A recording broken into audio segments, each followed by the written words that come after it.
Hi friends, welcome to my episode number 3 on photo tutorial titled Panorama. The very first question arises in everyone's mind, what is panorama?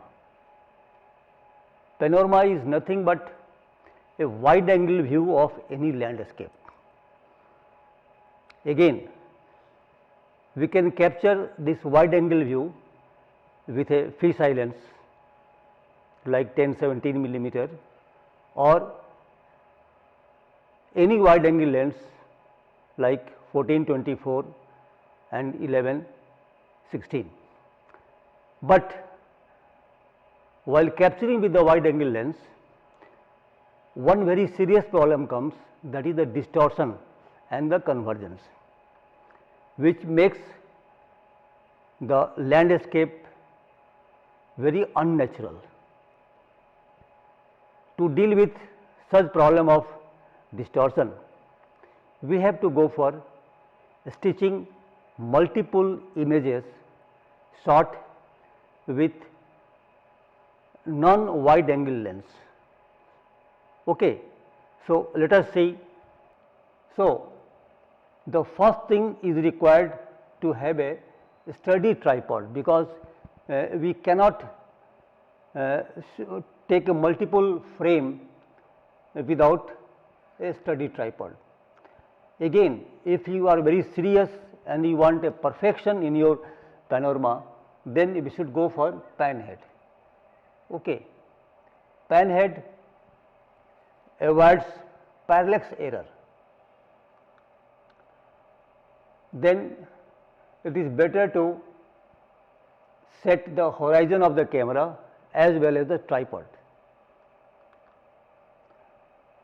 In the camera, you can go to setting menu, and from there you can adjust the horizon of the camera.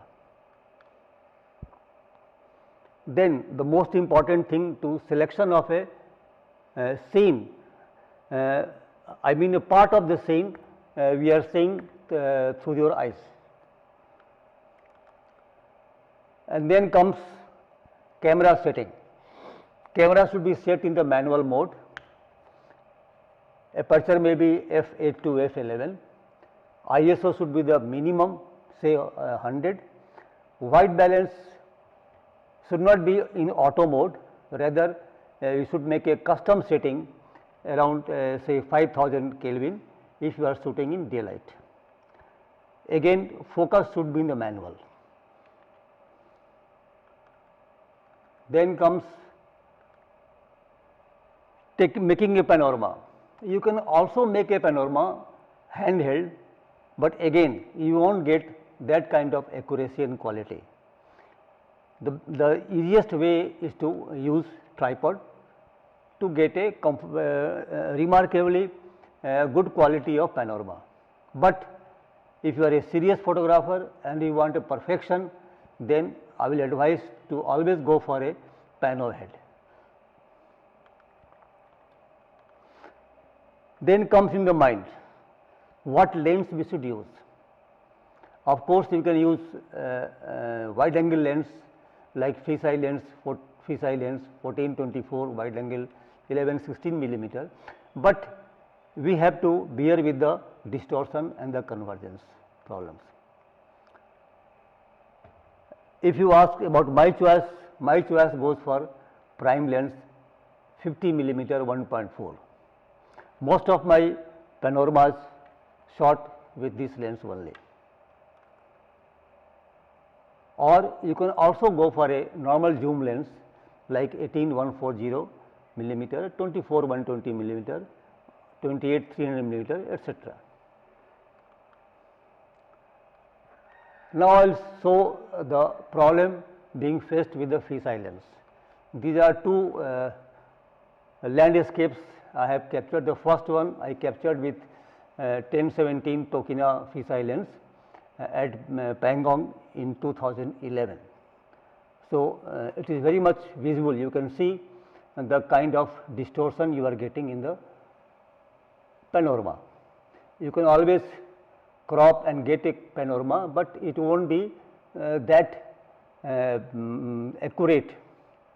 Again, the second one which I shot in South Korea in 2016, again you can see the lens distortion and the convergence.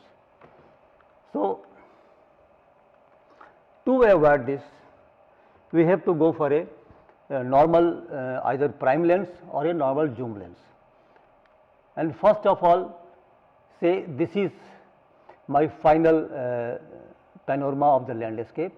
So, we should start from the middle, focus it here, then you turn your camera, rotate your camera from the axis, and then take the first shot like this.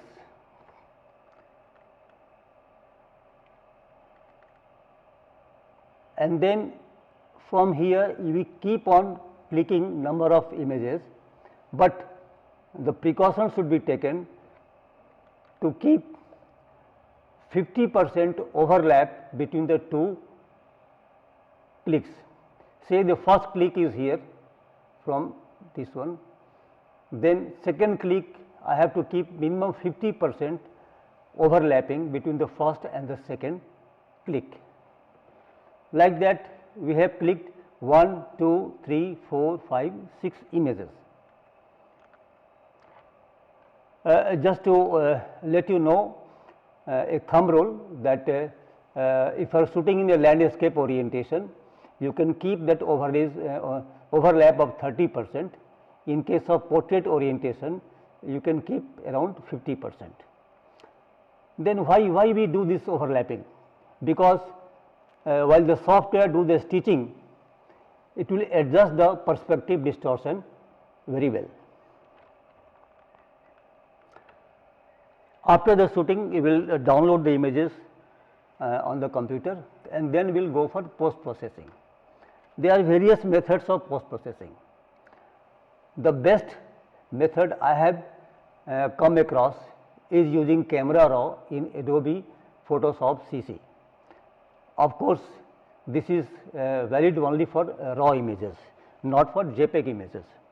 In case you have captured JPEG images, then you can use the other features of Adobe Photoshop or Lightroom or AutoPano Giga to process JPEG as well as raw image. The second option is valid for JPEG images as well as raw also, which we can process in Adobe Photoshop, Lightroom, etc.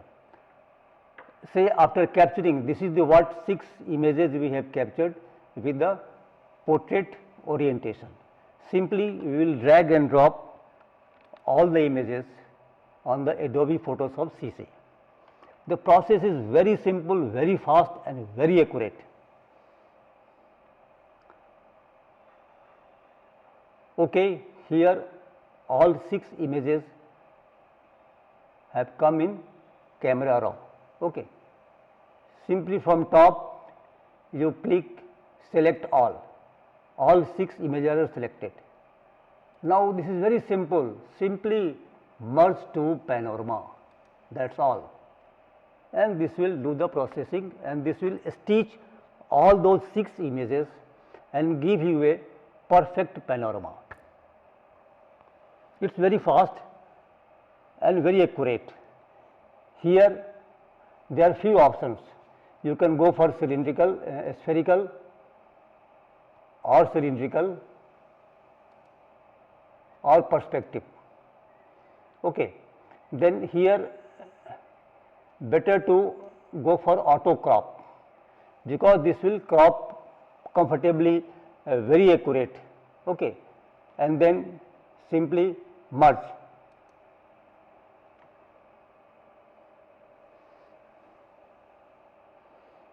So now all those 6 images have been stitched. Now it is getting merged. After merging, we have to save the image.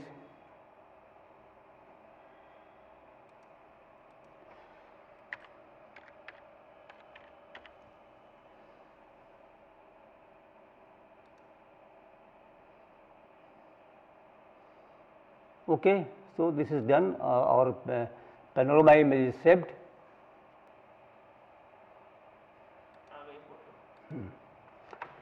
So, after processing in Camera Raw in Adobe Photoshop CC, finally we have got our panorama well stitched, well processed final image.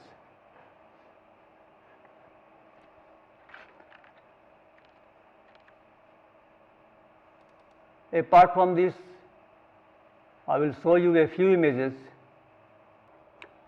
Apart from this present processed image from my shot from Kausani, I have also done a few more panorama using the same process. Let us see those panoramas. This one is a panorama captured in Patna. Next one, this is the Panchachuli peak in Munsiari. This is a cityscape panorama of Calcutta city.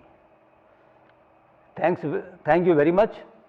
In case you like my tutorial, please subscribe my channel as well as hit the bell to get a notification for my future Photoshop tutorials. Thank you very much.